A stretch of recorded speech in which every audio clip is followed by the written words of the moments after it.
Hey guys, how's it going? We're going to talk about the first 10 words of Unit 12 vocab today. I've got choosing the right word posted on Google Classroom for you to do, so make sure you do that by midnight tonight. And then we're going to talk about Chapter 10 of The Outsiders, a very short but very eventful chapter. I think it's the shortest chapter in the book. And we will have a short discussion question on that, so make sure you look out for that. It'll be posted shortly after the video. All right, so Unit 12 vocab, the first word is abound. Abound sounds kind of like abundance. They're similar. Abundance would be a noun. It would mean having a lot of something or a large amount of something. Abound is a verb. It means to basically be found in abundance, to be found in a large amount. So if you say, currently America is not abounding with people going out in public because of the pandemic, that would be accurate. We're not full of people in the streets and things. People aren't going out and doing things because they're scared of getting sick. So people are not abounding right now. If you said, I'm currently without a job because of the pandemic, I'm not obviously, or I wouldn't be talking to you, but if you said, I'm without a job because of the pandemic, I can't work, so I'm not abounding in cash right now, it means I don't have a lot of it. So to abound is to have a lot of something. It's always a verb. Word two is braggart. A braggart, this is a noun. It's somebody who brags a lot. That's what it sounds like. It's what it is. Somebody who boasts, somebody who's really proud of something. So you could use it as an adjective to describe someone. You could say, that braggart boy won't stop talking about his nice car or something. Most of the time it's a noun, though. You would say, it's kind of old-fashioned. You would call someone a braggart. You know, you might hear it in like Shakespeare or something. If someone can't shut up about how rich and fancy their house is and how much money they have and all that, they might be called a braggart. All right, word three is cash. Cash is a noun. This is not C-A-S-H like money cash. This is C-A-C-H-E. You might store your C-A-S-H money cash in a cache. It's like a box or a hiding place somewhere where you would stick something to keep it hidden. You guys might have heard of like geocaches or geocaching, which is where people will stick things in certain areas and put like a geotag on it, and you go and you find it, and you can take stuff and put stuff back in. You may look that up if you've never heard of it. It's pretty interesting. But those are caches. A cache is like a secret hiding place where you might store things. Word four is clarification. This is a word you should know. To clarify something is to make it more clear, to explain it. A clarification, noun, is that explanation, that clearing up.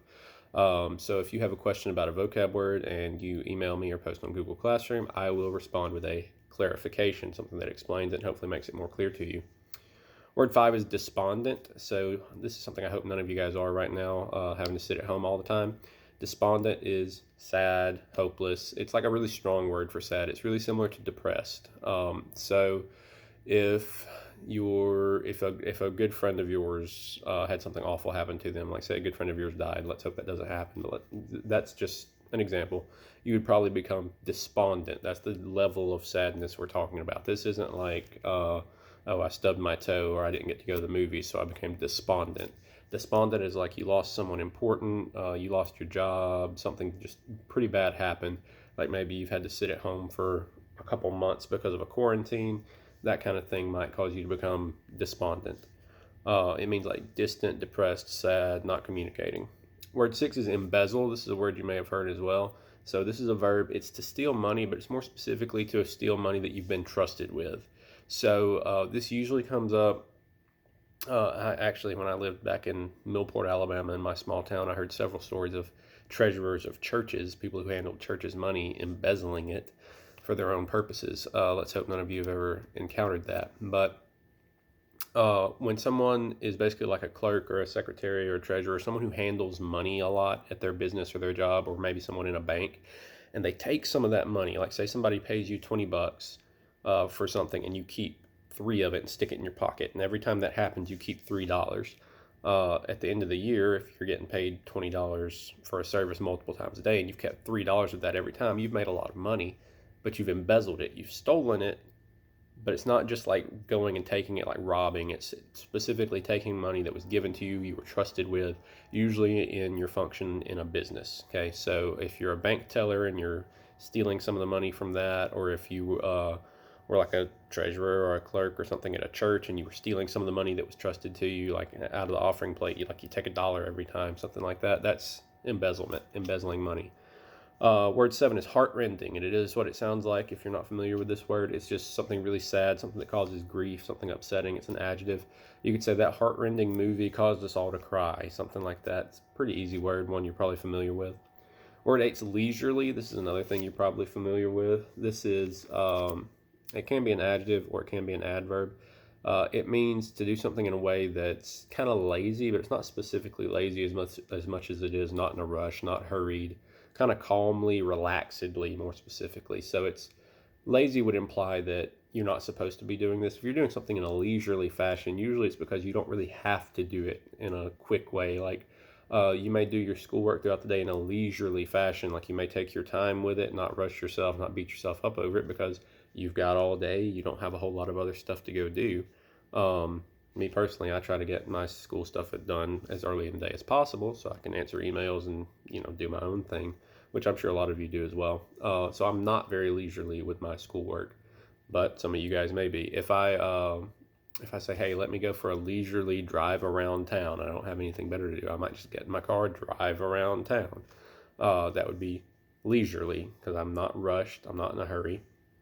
And that's using it as an adjective. I could say I walked leisurely down the street. I'm not doing that right now because I don't want to get sick. But if I walk leisurely down the street, that's an adverb. You can use it either way. It's always descriptive though. Word 9 is lethargic. So lethargic is kind of similar to leisurely. So something that's lethargic is kind of like lazy. But this is more specifically like it's sleepy, it's out of energy, it's very tired feeling. So if you first wake up in the mornings, you don't want to get out of bed, you would describe that feeling as being lethargic, or lethargy is the noun version of it. But you would say, I'm feeling very lethargic this morning. That's an adjective.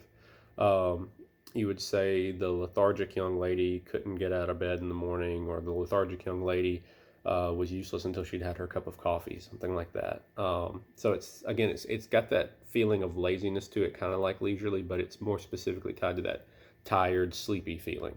Word 10 is malady. So malady can be a lot of different things. It's a noun. It's always something bad. It's an illness, an injury, disorder, something wrong with something. Okay. So if it could be as simple as having a cold, that's a malady. It's a mild one. Having a fever is a malady. Having schizophrenia, something wrong in your brain where you have a mental illness, that's a malady. If you're missing both legs, that's a very severe malady, but it's still a malady. So this is something wrong, but it can go from varying degrees, from something really small to something really big. If you have cancer and you're on your deathbed, that's a malady. It's a very severe one, but it's still a malady. Just the same as cutting your finger open on a piece of paper would be a malady, but a very minor one.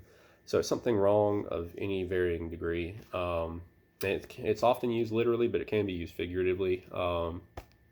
Like I could say something about, a malady of our school system is that kids don't like doing their homework. And I'm not saying that about all of you. Some of you, I'm sure, don't. I didn't like doing my homework. But that would be a malady, something wrong. All right, so those are the first 10 words. Hopefully that's helpful. If you need any explanations on any of those, any further clarifications, obviously email me, message me on Classroom, whatever. Be careful in choosing the right word today.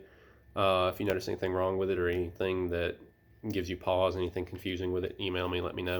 But with that said, let's get into chapter 10 of The Outsiders. Like I said, this is a pretty short chapter, which is why I combined it with 10 words.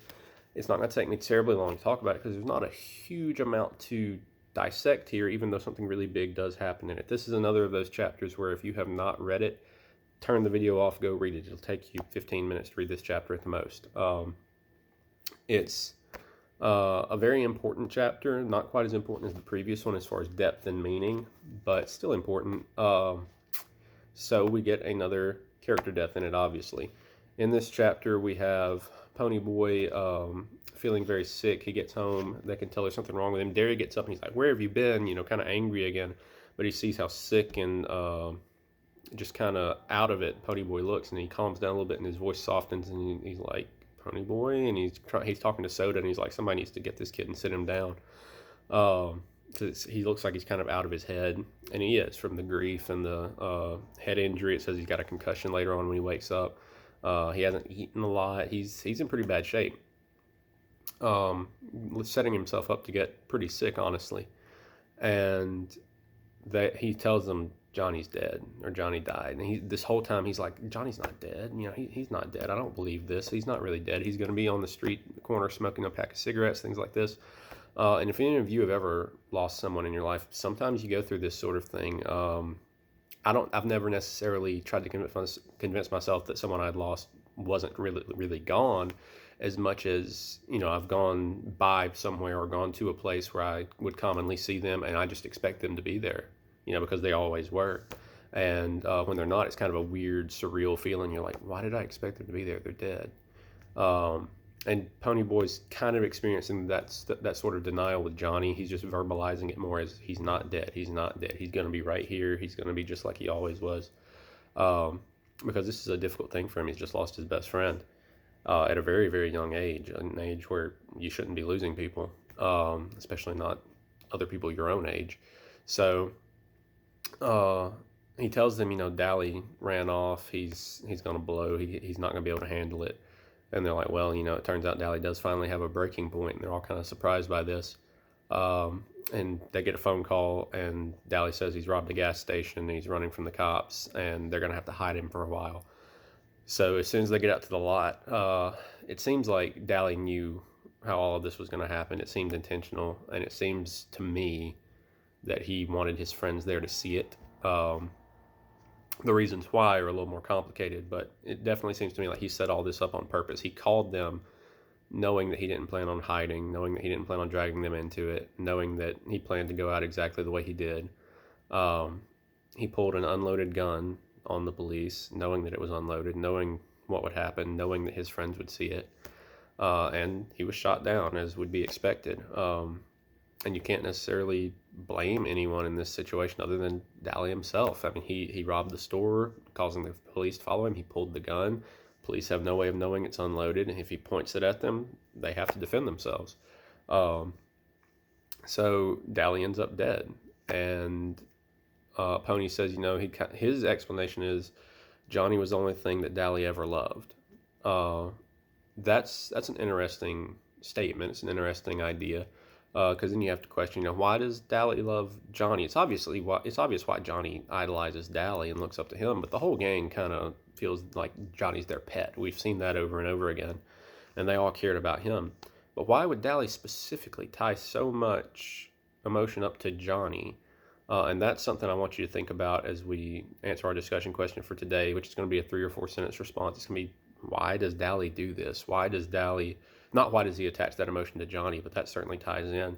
But why does Dally rob the store, pull the gun, get himself shot? And also, why did he call Derry and the others to basically have them be witnesses to it?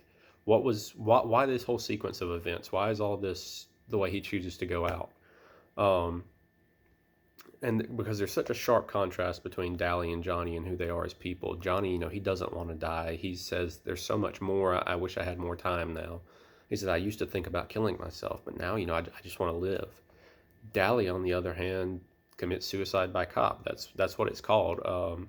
You'll see it in other books and movies sometimes. If someone wants to die, they may commit a crime and do something, such as pulling a gun on the police, that forces the police to shoot them. And it's called committing suicide by cop. And that's what Dally's done here. It's a pretty dark moment, probably the darkest moment in the book. And it's kind of difficult to process necessarily. Like Johnny's death, we understand. He did something heroic, something gallant, as he might have described it. And he was injured as a result. The injuries eventually took him. Dally, on the other hand, he's grieving and decides that he's done. He's done with life. And in my experience of people who commit suicide, I know this is a heavy topic, it's usually not for this sort of reason. People usually don't kill themselves just over grief. They'll grieve and they'll be sad and they'll be upset and they might do something crazy, but usually they don't choose to end their own life as a result. So it seems like there might be more to it with Dally here, and I really want to hear your guys' opinions on it. So why does Dally do this? Why does he choose to commit suicide by cop? Why does he want his friends there to witness it? Why now? Why at this moment? Why in this way? And Pony has the comment. He says, I'm not going to think about the fact that they're dead. I'm not going to acknowledge it. I'm not going to think about which one died gallantly. And he doesn't say which one. Obviously, Johnny did something gallant that resulted in his death, but it almost seems like he's kind of throwing that to Dally as well. That something about Dally's death was gallant and noble. And there is something strangely noble about it. You know, he runs up, he stops under the light.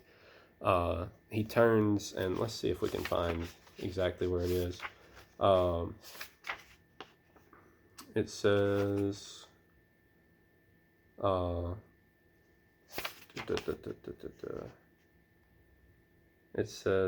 Dally came in running as hard as he could from the opposite direction. The wail of a siren grew louder, and then a police car pulled up across the street from the lot. Doors slammed as the policeman leapt out.